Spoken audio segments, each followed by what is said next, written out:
So Texas Showdown 2025 happened this past weekend. One of the longest running tournaments out there. You know, even before Street Fighter 4 would gain a lot of popularity. So, you know, I went to the event. I was really happy to support it. And so I just kind of want to do a quick breakdown of what happened over there, the notable things that happened. I'm not going to go over all the results over I'm not going to go over all the results that happened at Texas Showdown, but, you know, I'm going to try to cover a lot of the interesting things that happened there. So as you can see down here, I talked about prodigies being everywhere, taking the spotlight. One of the main stories was, out of all the players there for Street Fighter 6, the most well-known player who showed up was, of course, Noah the Prodigy. Say what you want about him. I saw him at Genesis. I saw him here at Texas Showdown. The guy is traveling. He's playing. He's putting in the work. And you know what? I mean, if you actually saw his acceptance speech at the end, or victory speech, it was very, you know, it was very respectful. Hamad is a player that he plays with online a lot. Shout out to Ultra David for that information. And they're really, really good friends, so they respected each other very well. But really the storyline was anybody from Texas going to be able to stop Noah the Prodigy from taking the tournament? As obviously it didn't happen, but it was great to see a lot of the top Texas players put up good fights. As I mentioned, Hamad, one of my favorite players from that region. I've known Hamad for a great long time. Really amazing player, and you know, did push Noah the closest out of all the players that he mentioned that he ended up facing. But Stealth, his JP was fantastic. In fact, there was two JPs there. MJ Gama, of course, MJ Gama being from Mexico, but Stealth and MJ Gama had wonderful JPs. Great to see how that character has had a rebirth thanks to Kakaru. Rounding out the top 8 was Nak, as well as Aziz, a super long time respected Texas player. Everybody in the audience cheering for him. Definitely one of the hometown favorites. Sinister X and Mr. Madgear, who got the top 8 with Marisa, won the Marisa only tournament at Texas Showdown and got the helmet, which was really cool. He actually walked up to his top 8 with the helmet on, which was super cool. Really cool to see that some people out there still putting in the work with that Marisa. She needs buffs.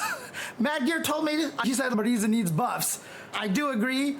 I don't want her to have buffs because she kills me, but she needs buffs. So hopefully that happens. But the other just amazing story that happened at Texas Showdown, and this one just literally warms the cockles of my heart here. Of course, we have, shoot. Whew, I haven't really been going too long, so hopefully we can edit some of this part out, but let's do this. Okay. Another one of the main stories that happened here, and this just warms the cockles of my heart, honestly. Online Tony, a player from SoCal who used to be the best Seth in Street Fighter 4 and played a long, long time. You might know him for the Seth stomp combo in the corner where everyone chanted Online Tony with all 4 hits. You know, he doesn't play as much anymore, but Street Fighter 4 will always be close to his heart. He showed up to Texas Showdown and he took the Ultra Street Fighter 4 tournament there. He got first place. But that's not the story here, ladies and gentlemen.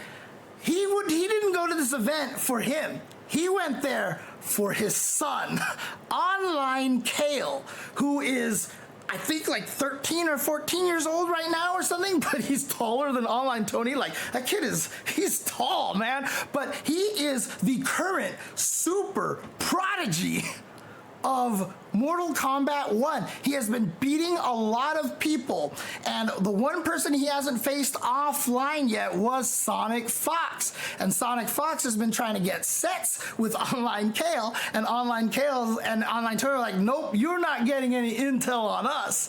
Well, this weekend they faced each other. First fight on the top 8, both in the winner's side. And you know what? Experience is going to trump a lot. Sonic Fox definitely took that one 3-0 in a very dominant fashion, but Kale definitely made a mark and ended up finishing the tournament at 3rd place, which was amazing. And I just want to play this clip here. This is a clip that Online Tony himself clipped for socials here. So let me just show you guys this. All right, this is Online Kale getting into losers finals, where his run finally ended. Why is there no volume? Hang on a second. There we go. That is so bizarre. Okay, Facebook, you are weird. I guess I have to unpause and then change the volume. Let's do this. Okay, phone, really? Wow. Wow, phone. Thank you, phone. Thank you. All right, let's do this. He gets to the wire, goes to the snap. No more needed. Return defender. He goes up. Deep rest. Oh, no. Oh, my God, he did filler. Okay, still in this here. Yep, doing damage. The rocket. Wow, Kale! Kale here taking it over Gurr. STG, Tony embracing his son, and Gurr with that handshake. Online Kale gets the top 3, and he's going to go against Dylan. Oh my gosh. Congratulations. Make his dad proud there up there. And how cool is that? And by the way, obviously at the end over here, one of the people that jumped up right away, that's just Online Tony. He just jumped up right away to hug his son as soon as he qualified over here. Like there he is right there in the front here. And he just runs up there to hug his son. I mean, look at that. That's just so cool to see. And he's just chilling there in the audience waiting for the losers finals match.